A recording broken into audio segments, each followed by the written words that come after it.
What we want to talk about first is equipment. Some of the most important pieces that you're going to need are a pop filter, and we know that these pop filters are just like the puff that would be on the end of this microphone. It stops plosives and sibilants.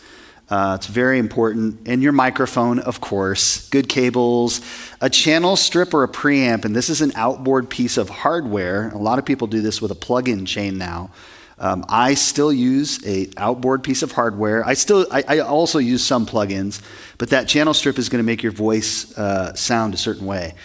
And then you need some AD conversion, DA conversion, however you want to say it. And this is getting the analog signal of your microphone to a digital signal to be recorded on your computer. So if you're using Adobe or Pro Tools, you've got to convert that.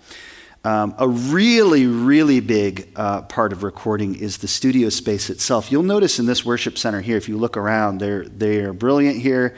They've got really large deflection, actually those are absorption panels, large absorption panels, and that makes the sound of the band a certain way. When you're doing voiceover, you want to be in a space. You can't be in the garage with concrete floors and drywall. And then, of course, your monitors. I've learned that I'm an odd voiceover person. I have always, for almost 25 years, I have voiced everything without headphones on. I never use headphones because headphones are a recreation of sound that is then interpreted. I want to hear my own voice in the room with my own ears. And that helps me with delivery. It helps me think about what I'm saying, how I'm saying it. So I've never used headphones, but so I use monitors for playback to hear what I've recorded. But as I'm tracking, I'm listening to my own voice in this space. So the important thing to know when you're thinking about equipment is you're only going to be as strong as the weakest link in that entire chain, right?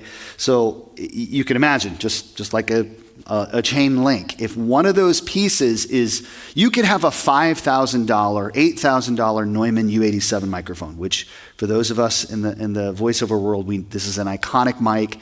It's fantastic. But if you're using a Focusrite Red 2-channel AD converter, your $8,000 microphone doesn't mean anything. It just does not mean anything.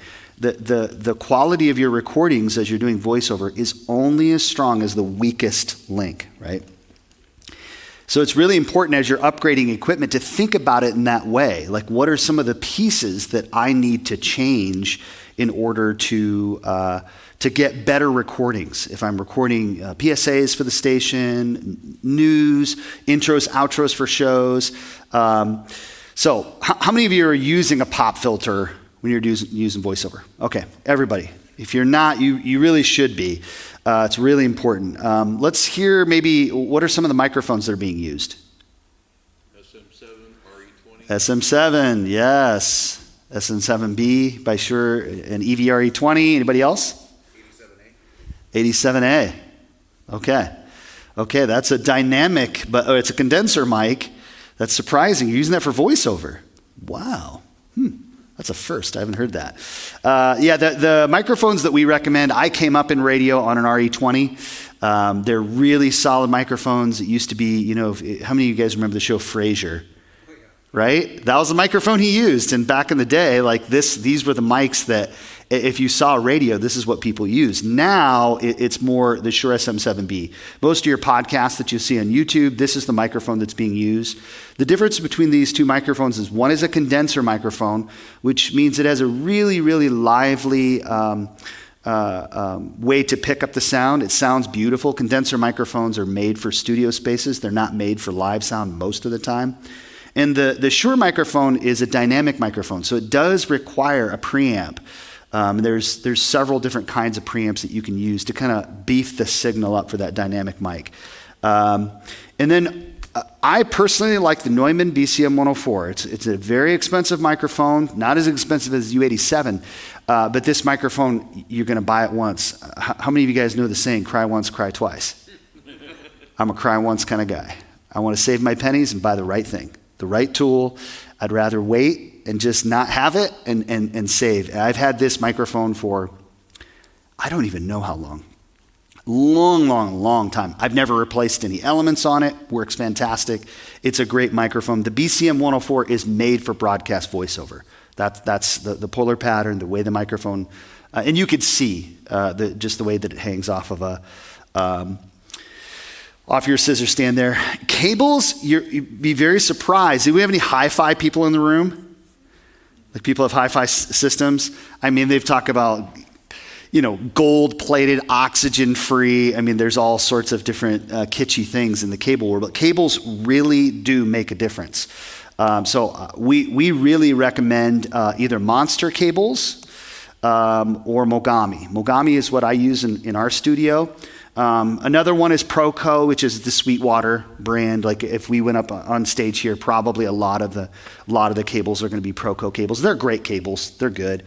But when you're talking about recording voiceover for a broadcast or for something that's going to be aired on the radio regularly, it doesn't hurt to have quality equipment. Now let's talk about channel strips. Okay, the channel strip, most of you in the radio world, you came up on a Symmetrix 528E, right? The blue single channel strip, most of you, that's what you had. So the things that a channel strip are going to do is, Ron talked about having this 15-band parametric EQ in his voice. That's a single outboard piece of hardware. So a channel strip is like taking all of these various pieces of hardware and putting them all together. And the signal comes in on the left side, it comes out the right side. So it starts with a preamp. A lot of times you'll hit it with a compressor, then EQ, de-essing. There's all sorts of different things. But it does start with a tube preamp, and that's what I really recommend for voiceover. A solid state preamp is going to be less expensive. How many guitar players do we have in the room? Electric players, okay? Y'all know the difference between a tube preamp and a solid state amp. It just does not sound the same. So a tube preamp is a really good choice. It's going to give you some warmth and presence to your voice. Even the plugins the plugins that emulate some of these channel strips, they're really, really close, but there's nothing like a tube, especially one that's had about 30 minutes to really, really warm up. And then your channel strip will have a compressor in it. And a compressor is just going to take a low signal and bring it up, and high signal and bring it down. That's all a compressor does. And a lot of people will use really, really heavy-handed compression on voiceover, and they kind of give it that really harsh, sort of in-your-face sound that is typical of like mid-90s radio. I would recommend just touch it with the compressor. You don't need to hit it really hard. Don't over-process your sound. And then definitely a parametric EQ. Your parametric EQ is going to help you find offensive sounds. How many of you know how to use a room with a parametric EQ? Anybody in the room? Right? So a parametric EQ, you'll take the bell curve and you're going to the Q, and you're going to reduce that down as fine as you possibly can, and then you're going to boost that 20 dBs, and then you're just going to sweep it from 0 up to 20K. And when you start hearing stuff that sounds terrible, then you cut that by 2 dBs, and then you broaden that Q, maybe 5 or 6 points across, just to make it nice and soft. But initially you're trying to find something that's offensive. And that's all a de-esser is. A de-esser deals with sibilance. There's probably one active in the room right now. A de-esser is a super fine-tuned parametric EQ, like very, very, very fine. And that's all it's trying to find is those harsh S sounds, and it's going to cut those. For the longest time, I didn't use a de-esser because I had not found one that I felt sounded good that didn't make your voice sound like this. I just couldn't stand it. And I've since found some plugins that I do like, and so I use those. The various models that I recommend, again, in the lower end, I always try to do a Yugo, Buick, and Cadillac when I talk about equipment. So this would be the Yugo. The Persona Studio channel, it's like $300. It is a solid state. It is not a tube. The Symmetrix 528E, I think they're in the $900 range still. Aphex channel strip is fantastic. I used a 230 for many years in my studio. It's around $1,000. Creme de la creme, if you really want to do something nice. These prices, in fact, I'm looking at this. This is not an accurate presentation. The 737 SP, I think, is closer to the $3,500 range now. It's a single channel tube preamp. Some of the most famous pop vocalists out there, Babyface has his own mod for Avalons. this is what they'll record vocals on, but it's also fantastic for voiceover. So if you can buy what you can afford, definitely, but you will hear the difference. You will hear the difference in these boxes. Let's talk about AD conversion. Again, these are just the boxes that are in between your microphone and your computer. And the different models, again, a PreSonus audio box. These are like $100, very similar to a Focusrite Scarlett, if you're familiar with those. A lot of people will use a Focusrite Scarlett back on their ProPresenter machines Yeah, I agree. I'm not a fan of Focusrite either. The RedNet stuff, though, if you're familiar with their RedNet, that's pretty solid. Apogee, Duet, these are decent. They're okay. Around the $600 range. Our entire studio is built around Universal Audio. So Apollo products, yes, I got big thumbs up back in the tech booth. So we use an 8P, we use a twin, we use a Mark II twin, we use a satellite to help beef up our plugins. Universal Audio is absolutely pristine audio conversion. And the really great thing about Universal Audio is kind of, Ted, the conversation you and I were having before we started, Universal Audio is unique in that at the console level, I can load plugins and I can choose to monitor the effect of those plugins, or I can print them at the console level before it ever hits my DAW. So that's a really cool way to monitor things, like what stuff is sounding without coloring what you're printing, which is pretty fantastic. So the important thing to know, and is Bill Loop coming in here? He'll throw something. Cool, he's not in here. Good. Okay. Whatever you do not use the headphone jack. Do not do this. Bill will tell you that you can, but you cannot. You cannot do that. You should not do that. Don't use the, it's doing the same thing again. I apologize, guys. Yeah. Apollo Twin is definitely the one that we would recommend. That is a 2-channel in. But again, if you're doing voiceover, you only need 1 channel in. So you don't need, if you need more channels in, if you're recording drums or something like that, Universal Audio makes big 8Ps and 16Ps, really large units. Your studio space is really, really, really important. I could probably, if we wanted to, we could just talk about acoustics for at least an hour if we wanted to. But acoustics are really, really important. 2 really simple tips I will tell you about acoustics just before I even get to the studio space. This will serve you very, very well. The first thing that you need to do in any room that you're hoping to do recording or voiceover in is deal with reflections. That's all you think about parallel hard surfaces and sound bouncing between those 2 parallel surfaces. Stop that from happening. You notice in the room we're in, that's exactly what they've done. This parallel slap that's going to be coming back, they're dealing with that. The next thing that you want to do is you want to suck up as much 200 hertz and below frequency as you can. And you could do this with bass traps. So in a voiceover studio, I would hard treat every single corner of the room from floor to ceiling, 12 inches out at a 45-degree angle, and I'd stuff that full of acoustic denim, and I'd just put some burlap over it or something like this, because I want to suck up as much of that energy as I can, because most times a room is going to hype that sound. You're going to hype that 200 hertz sound. 200 hertz is everything low, right? This is actually my last studio, but this is what we call a cloud diffuser, and there's different kinds of, there's absorption, there's reflection, deflection, there's diffusion. This is a diffuser. This would hang directly above the mixing position. So my near field monitors would be right here, and this is directly above me, and this would decouple the floor from the ceiling. And you could feel it. Like I could be back here in my, this is a large control room, an A-framed control room, and I'd step up to the console underneath this thing, and you could hear the difference just from what was happening there. So think about treating the space directly above you. A lot of people will use absorption directly above you. If you can, try to deflect instead of absorb. All your absorption should be in front, so that'd be behind your monitor and then off axis behind you as well. So think about that studio space. The next thing you want to think about is monitors, like how are you listening? If you're using headphones, you can completely ignore this. This isn't going to be as important. Near field monitors are really what you want. You want to have speakers that are meant to be within a perfect triangle. So the distance between them here, left to right, is the same distance that you are. So you should make a perfect triangle. That's how it should be. And you want these to be up and in between the woofer and the cones. If you could draw I even got one, a little laser beam there.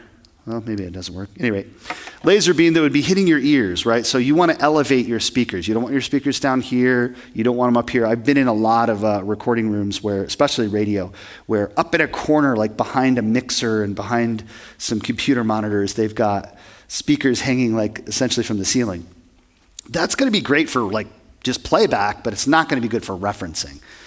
So you want those to be in a triangle right where you're at.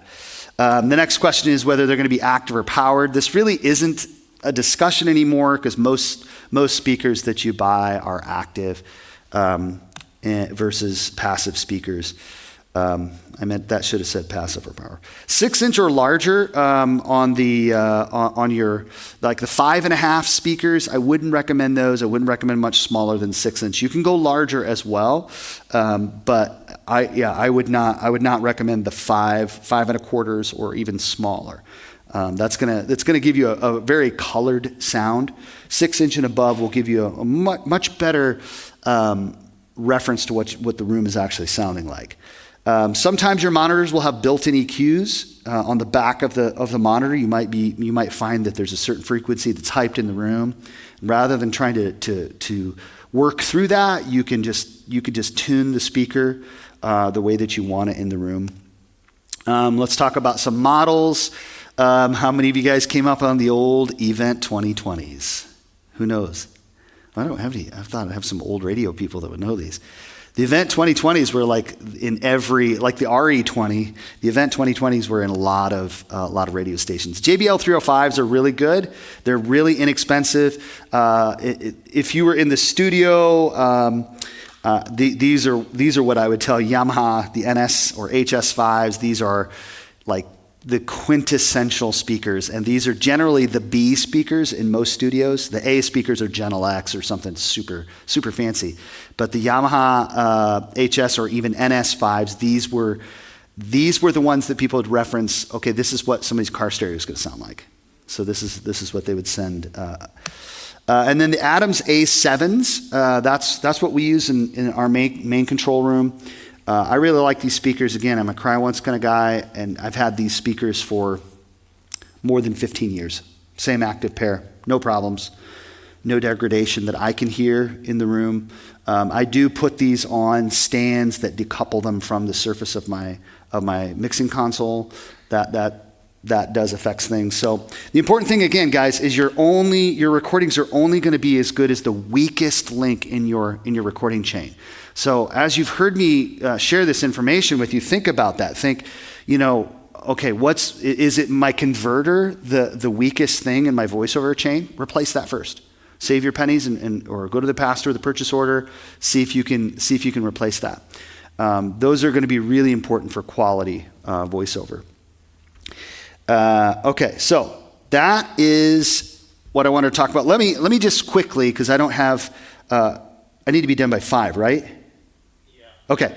Why don't I just take quick questions on any of the recording chain before I move on to the next one, which is actually voiceover specific. So go ahead if there's any questions that I can, yeah.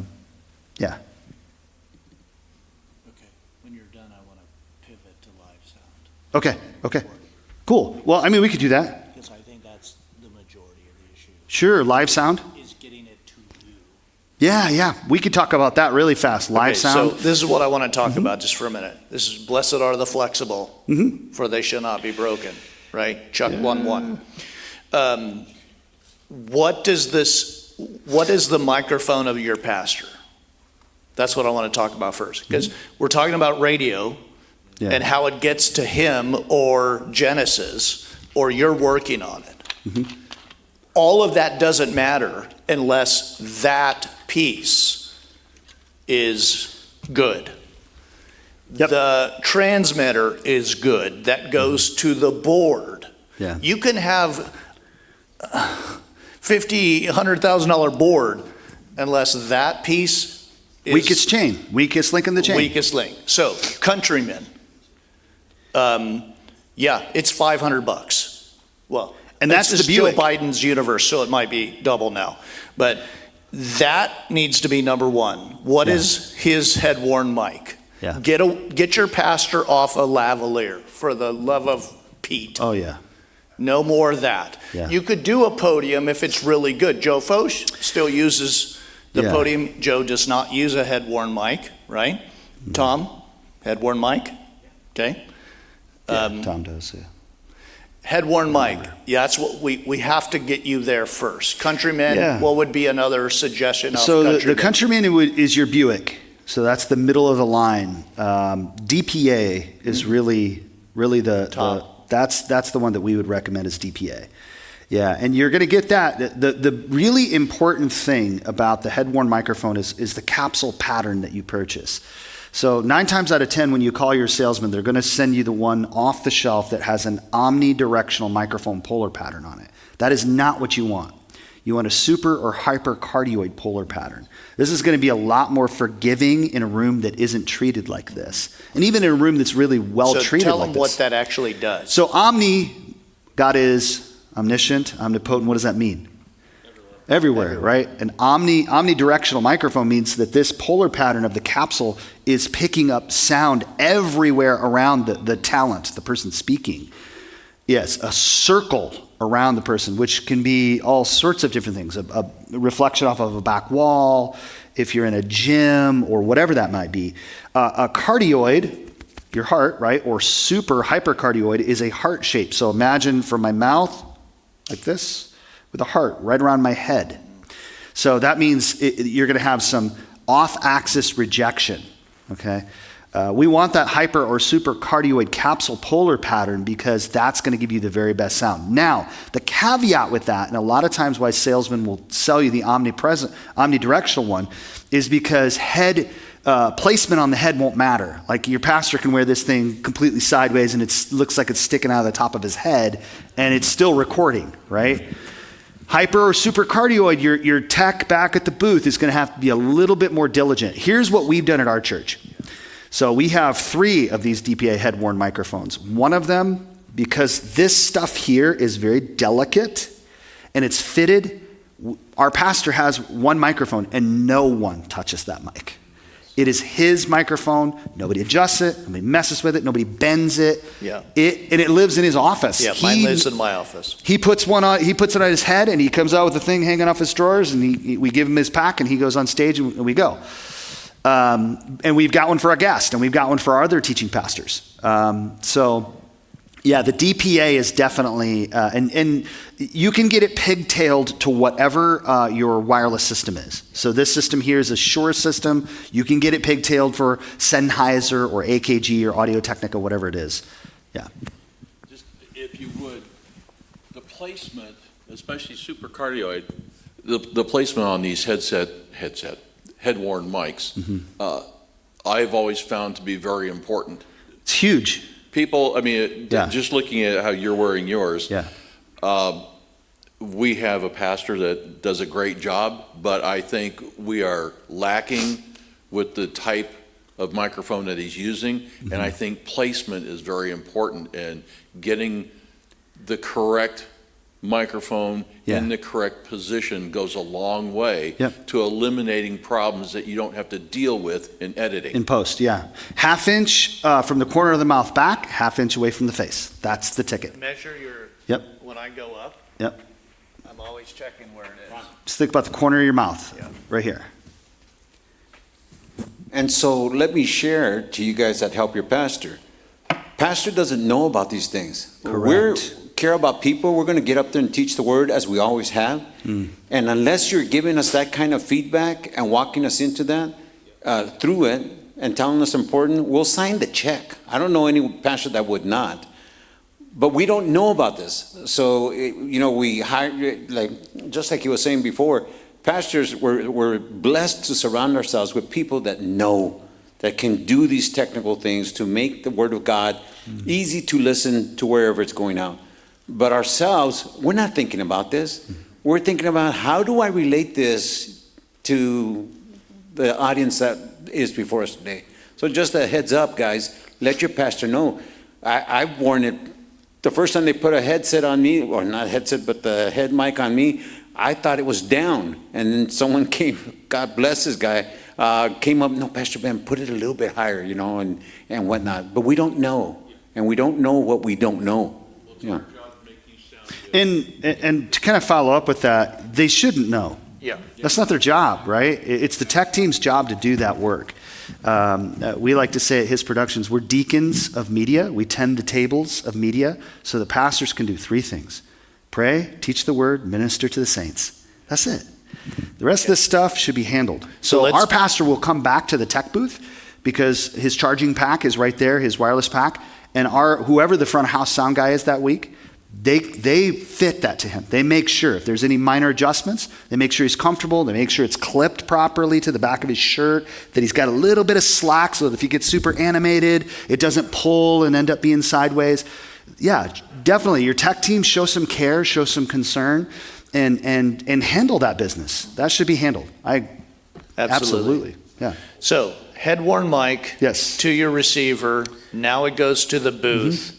Let's talk about what they need for recording. Yeah, signal so processing. that it goes. Yeah. So we used to record on tape, right? Yep. I remember CDs? when I first started teaching, Marantz I didn't have 500s? any sound booth or anything. I literally did this. I pushed record on the tape player and then taught. Yeah. And then you'd hear it flip over to record the other side. Yeah. How many, Tom, you're old enough. You remember that. Come on. You did Yeah. tape, yeah. And then we went to CD. I produced to tape. Yes. Yeah, When I first started in radio, I loaded tape yeah. to a computer with an audio science sound card, and then dumped Yeah. back to tape, the master back to tape, and it went back to the distribution library that had that big thing, the master went in the top left. That's right, and all the Dupe duplicators. machine. Oh, yeah. It just spin out tapes and people be standing in line. Then from tape, we went to CD and we Yeah. recorded on CD. Well, Yep. now we're recording, Yeah. we still record on flash. So we've got That's- yeah. a single space and we have a flash drive that sits in there. We call it the green bean because it's green. And when the message, because it automatic, by the way, it's really cool. I mean, just how the technology is. And it's recording in wave.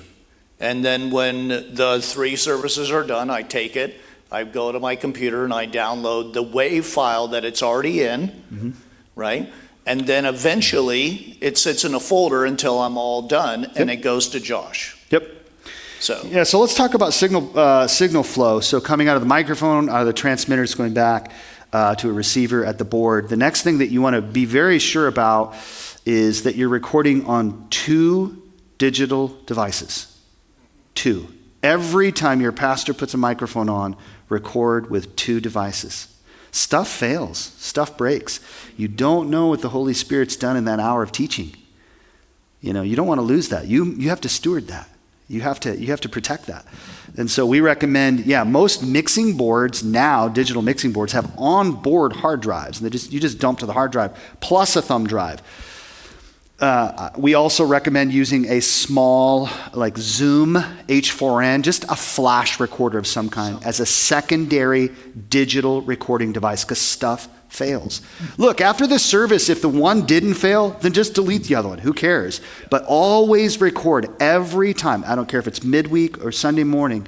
Record every time your pastor speaks, 2 devices. let me give you an example of that. So our secondary device is our vMix Yeah.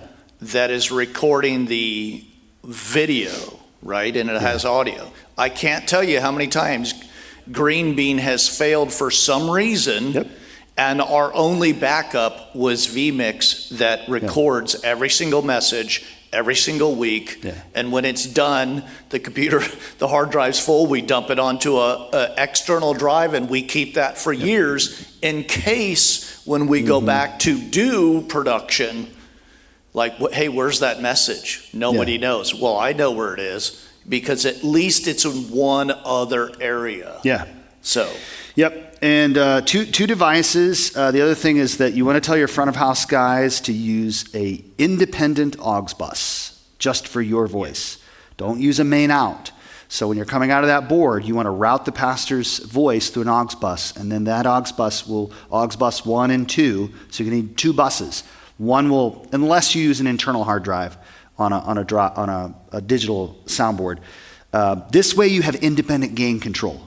Because if you do a main out from the board and the front of house guy hears someone in the back that can't, or sees someone straining to listen and they turn up the front of house mix, if you did a main out, now you're clipping to your recorder and you have no idea. Okay. Sounds like crud. So you want to use an aux bus so that you can set the light pipes and forget it. Like you're going to look at this the gain staging that's going to your recording devices and make sure the light pipe is exactly where it is, which should be peaking at neg 6 dBs or even neg 12. It doesn't even need, never unity. Those of us who recorded in the analog world, unity was where it was at. Like you want that thing to be kissing 0 all day. That's not the way it is anymore. In the digital world, you can record negative 30 dBs and I can fix that in post. I can do some things in post. I can't. There's little that you can do with a clip signal. There's some restoring tools, even with AI plugins. Overdrive. Say again? You can't fix overdrive. It's really hard. It's really hard to fix distortion, but you can always fix an under-amplified signal. So do you guys understand what he just said about aux and main? My background is sound and lighting as an engineer myself, but aux mixing is so important because you're tailoring, like you just said. Hey, even if I'm recording the band for something else, I can take drums down because I'm listening in the phones, right? And if you don't have a great sound system and you're streaming out, well, my aux becomes my streaming out, and now I can individually do that. There's a very expensive ways of doing things. You guys are doing a separate mix to stream. Not everybody can do that. You should do that.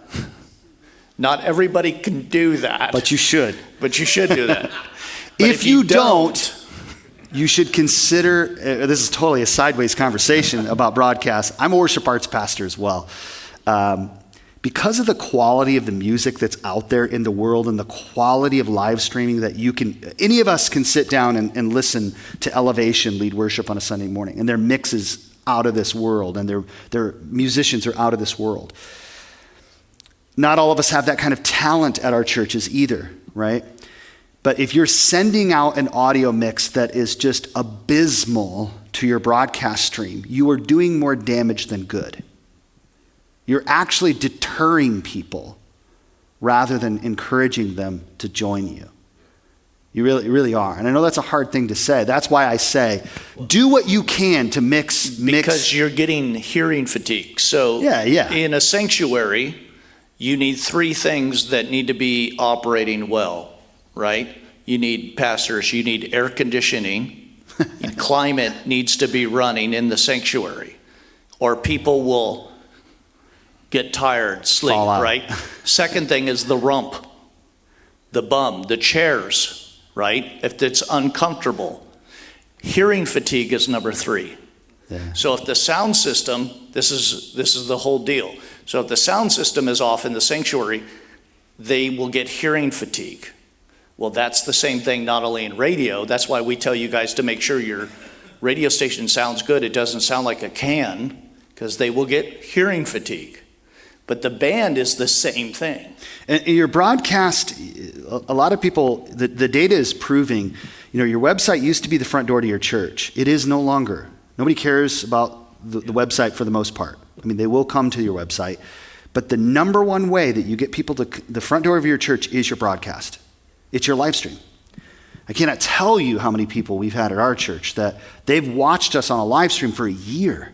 A whole year. They've never even been to a church in their lives. They watch the live stream and they decide to come visit one Sunday. Now they're part of our family, right? They're participating. They're part of the life of God at our church. So broadcast audio is a whole other thing. I would tell you, as soon as you can, do what you can. to mix separate from your house and honestly separate from an aux or matrix bus off the front board. So if you have to, use a Dante network, audio network in your room, send a Dante signal to a separate board. That's one way, but that requires quite a bit of effort. We mix what we call in the box. So our Dante signal comes back to a MIDI controller, and we are mixing out of a DAW, which opens up a whole other world. So when you're mixing in a DAW, now I can load all of the Abbey Road EQs that the Beatles used. Like I can do anything I want and make that sound like a record coming out of the broadcast rather than front of house, right?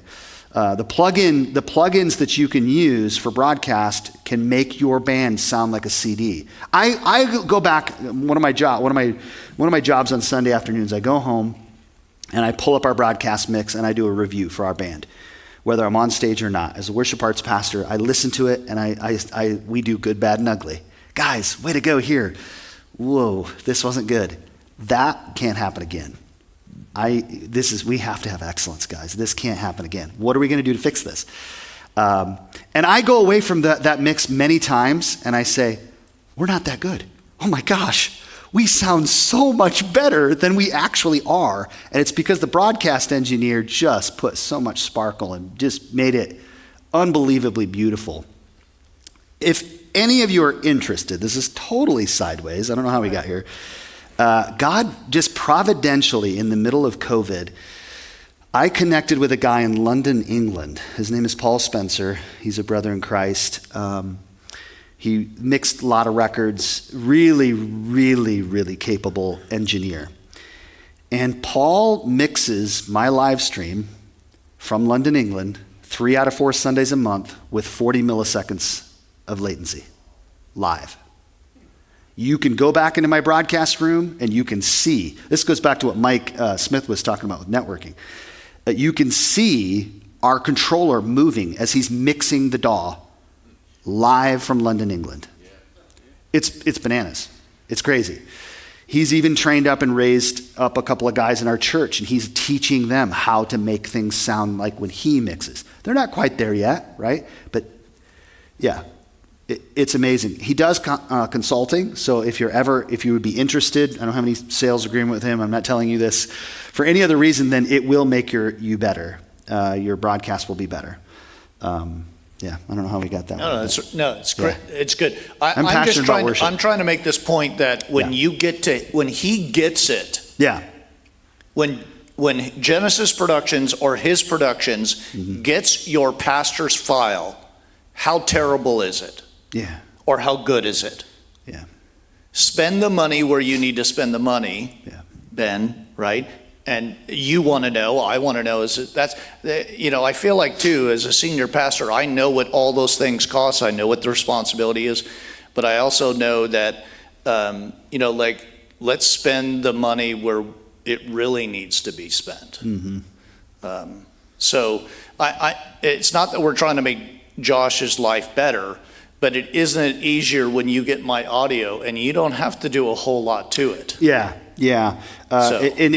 We have all spectrums of qualities of recordings that we receive, 125 churches that we serve. It can be, really, really difficult to work with or really easy to work with. Which I will tell you, another thing about sending signal out. So at front of house, your front of house guy should have all of that channel strip tuned for your pastor's voice for the room. I don't want that. So I want a flat signal sent to that aux bus. Or if you don't use a flat signal, at least have someone who knows how to tune it with cans on before, but don't just send the house mix to that aux bus and then record that aux bus, because what sounds good in the room is probably not going to sound good in print, in recording. Generally, yeah. I mean, 9 out of 10. What you had a question? Yeah, in regards to receiving that audio. Yeah. I know you were saying to use the flash drive coming out of the equipment, and then we have the backup. Yeah. Is there a reason not to use the backup as the main? Is the audio coming from the dedicated equipment better quality? So we could It use the depends PMIX on as your a backup. signal processing to those AUX buses. Right. But they should be identical. So if you use bus 1 and bus 2, make those exactly identical. One goes to an internal hard drive, the other goes to an external flash recorder of some kind. Yeah. Okay. Yeah, and the other thing I will tell you is the need for off-site storage, right? So hard drives, cloud, whether it's in Google Drive or it's on Dropbox. I'm going to tell a story right now. I tell this story often, and it's the Calvary Chapel, and I'm not going to tell you which one. A big one, huge Calvary Chapel. I've worked for them for many, many, many, many years. I produced the entire New Testament for them, Matthew through Revelation, right? And this was back in the CD days. Like, I would send them a full-length CD that had just the Bible teaching that was mastered, so this is their new distribution disc. And then I'd send them another CD that had part 1 and part 2 of the shows. And these 2 discs were sent to them in the mail from the one that they sent me. And this was when they would send me CDs. So we get through the book of Revelation. We produced the whole New Testament for them over a period of years for this church. It was like $25,000 worth of production. So they get to the end of Revelation. You guys know where this story's going. They call the radio station, like, cool, we're done with Revelation chapter 22. Let's go to Matthew chapter 1, verse 1. Let's go. Like, great, okay, send us over the masters. We'll get those on the air right away. You have the masters. The radio station took the CDs. They loaded them to their station playlist. I don't know what it was back then. Threw them away. Yeah. And this is before cloud was even a thing. And so I didn't have the whole New Testament saved, right? I explicitly, when I tell people, these are your masters, guard them with your life, right? In fact, we didn't even delete our source files until we got shipping email confirmation from our clients. When they got the hard drive and they looked through the disks, then I would delete source. Because mail messes up, right? So they threw away $25,000 worth of production. And we produced it again. Yeah, we ended up going back through it again. This church was massive. 10,000 member church. Really, really large Calvary. So it was a different scale of finances for them. Still terrible. But yeah, keep multiple backups. Mike is a wizard with those things. We've got backups on a site called Backblaze, and we use Dropbox. There's several other things. Do we want to just talk about these things rather than talking about copy delivery and that kind of stuff? Or are we good? You have 15 minutes. You Okay. can do whatever you want. Would you guys like to talk more about this? That's why I put out on the thing. I would rather And come to an there'll be more event. time for a lot more questions in another session. Well, those questions, from what I understand, are going to be like production related. So I would rather like share the little bit I know with what the things you need to know rather than some presentation. Dave.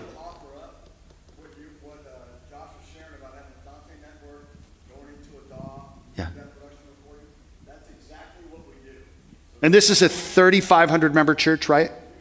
Yeah. Yeah.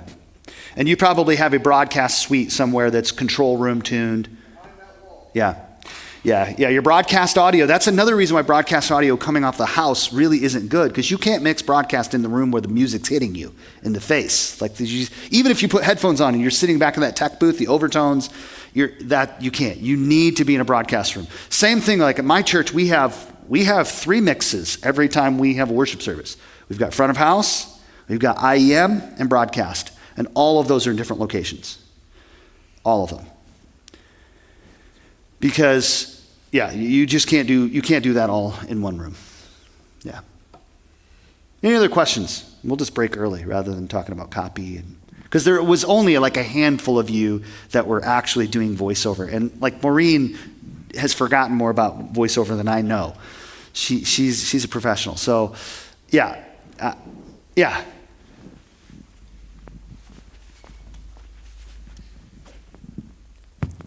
This is more of a statement. It might help some people. We're in one place, and we get a listing of what the most listened to podcasts are that we sent.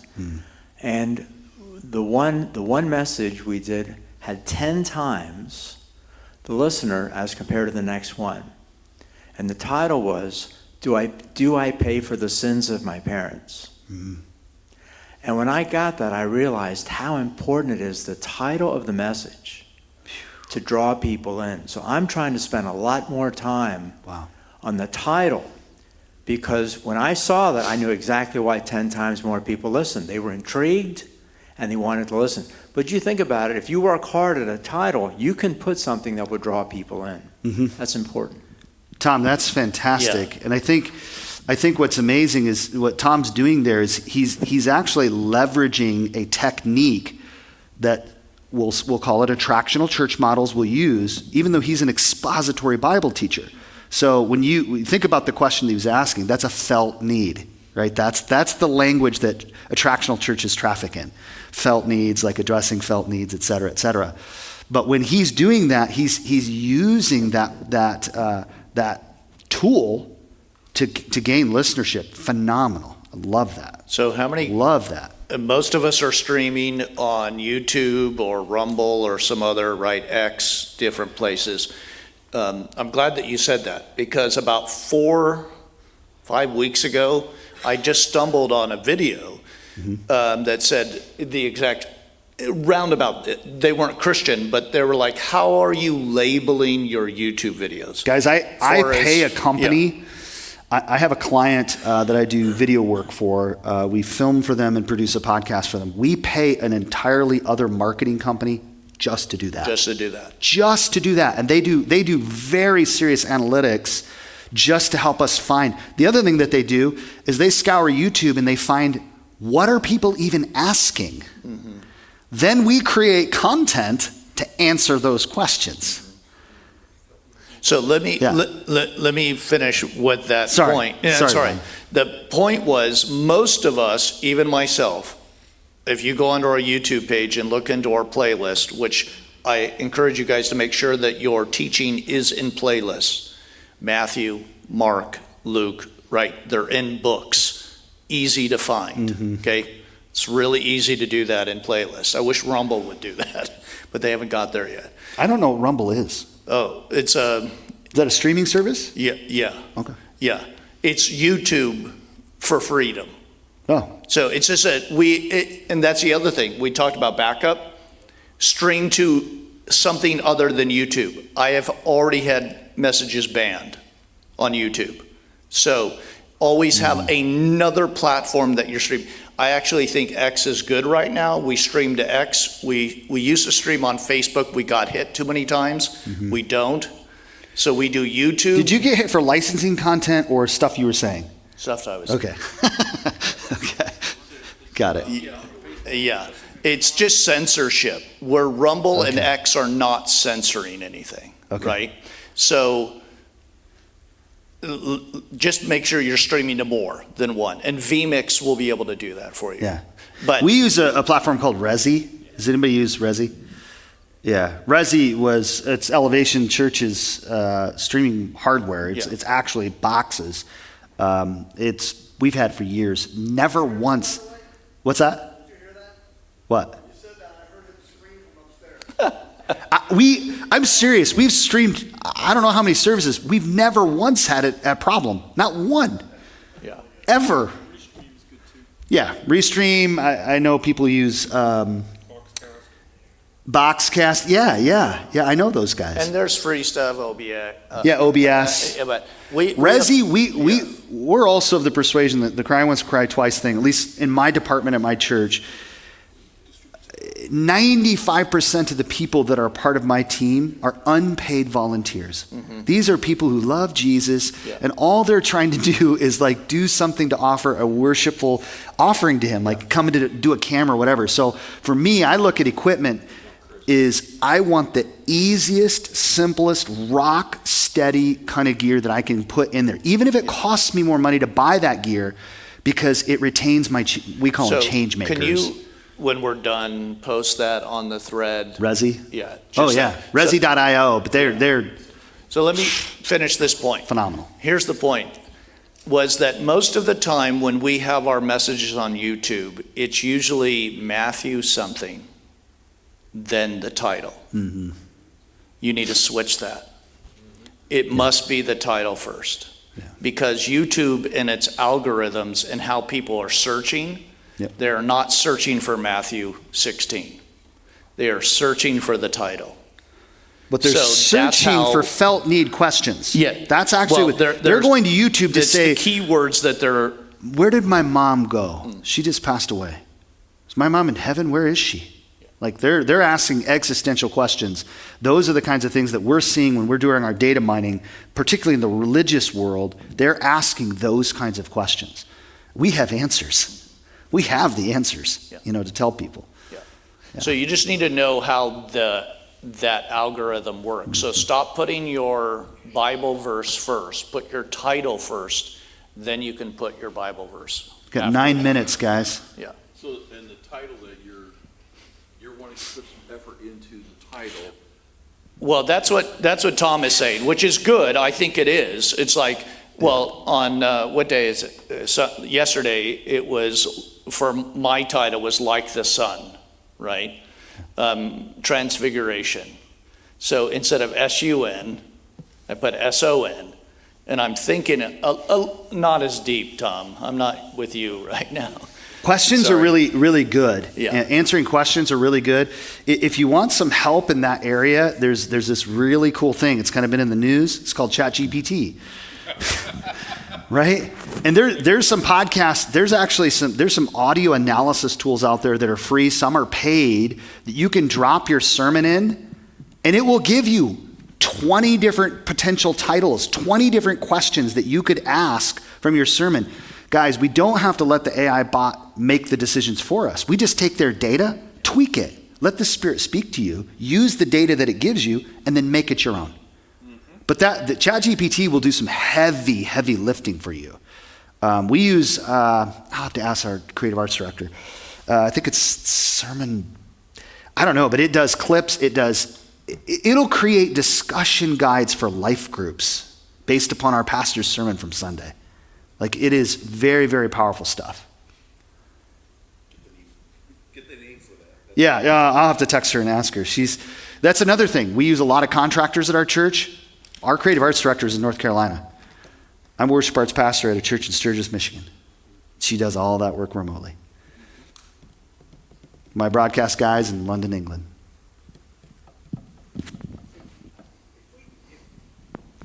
I produce people for listening. quite a few of you guys, and I'm where I am. On this matter of titles, do you have a website or someplace you could send us to where someone's done this really well, that we could look at like 20 or 50 titles that really work, that we could get ideas as Tom, to I this could is do- what they're after? I could do one better. I can share the Google Doc with you from the marketing agency. Yeah, I have that doc. It's insane. This thing is huge. It's huge. This document, and it's pretty amazing. And it's also ranked. So the number one question that people are asking, even about prayer. What's the number one question people are asking about family? What's the number one question and from a faith perspective?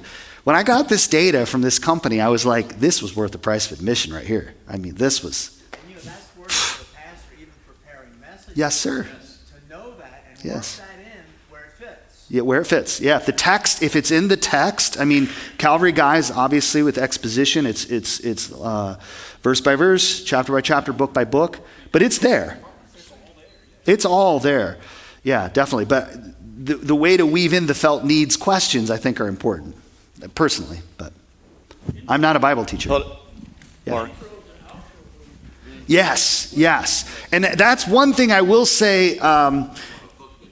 We are a little bit unique, so we do not use any AI tools in our writing at his productions for the initial inception. So our people will they'll listen to the sermon from a guy like Mark, and they will write that summary, and then we may use AI to sand it, to polish it, right? Oh, there's a synonym for a word, that's a lot more creative, or that connects with the person better. It still says the same thing that I said as a human being, but the robot gave me a little bit of a different way of saying it.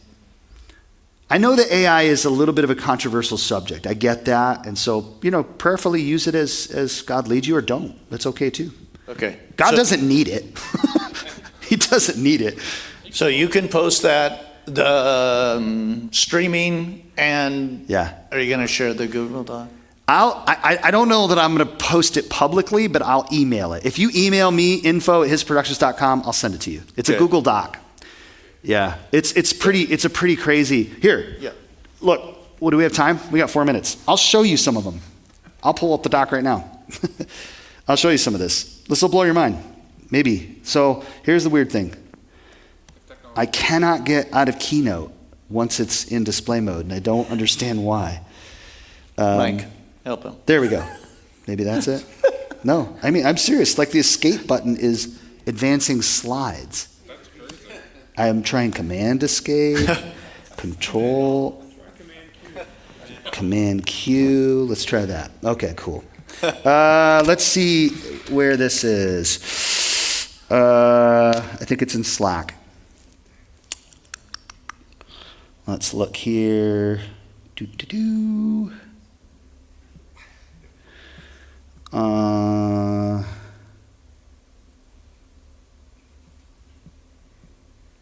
have it bookmarked someplace else.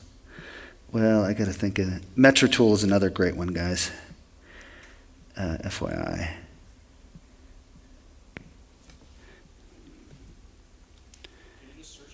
I think it's in, I don't even remember what it's called. This is how bad I am.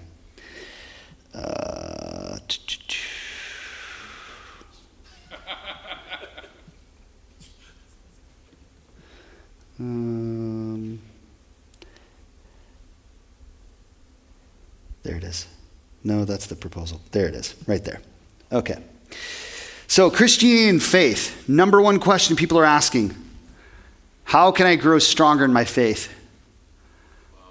Right? So we have 3 different ways that we're answering this when I film for this particular client. My practical question is, how can I strengthen my faith in 5 minutes a day? This is YouTube now. This is different than Bible teaching. The quick answer, what's one way to strengthen my faith today? I don't have the talent. Give me an answer. And a numeric way, what are 2 ways? We all know.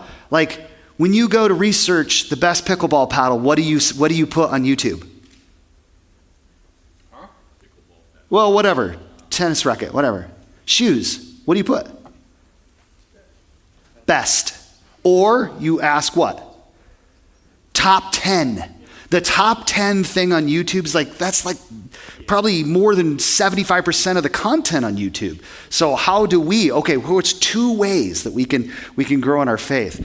You've got stuff on prayer life here, healing. There's a lot of people asking questions about healing.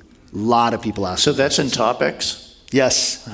Finance and prosperity, end times and prophecy, tons of that. Some of it. Yep, definitely. Yeah, that's really good. That's good stuff. Okay. What's the tricky tab on the bottom? Where is it? On the bottom left. I don't know. The tricky tab is difficult questions to answer. If God is good, why is there evil in the world? Right? Why does God allow suffering? This is the question of all questions. And so you're suggesting that when Tom is teaching and that section is in the scripture, that's the best title to use. I think that's what Tom is telling us. Is that what you're saying? And yeah, Tom I has agree. data to show that was fruitful for him. Yeah. One place is the podcast platform for Salem Broadcasting. So Salem is by far probably the heaviest hitters in Christian radio still today. They're not the largest network. CSN still is the largest in terms of properties, but Salem has the biggest properties in terms of metropolitan areas. They've got some big sticks out there, big ones, and it's super expensive. I mean, time slots are $1,000 a day kind of pricing.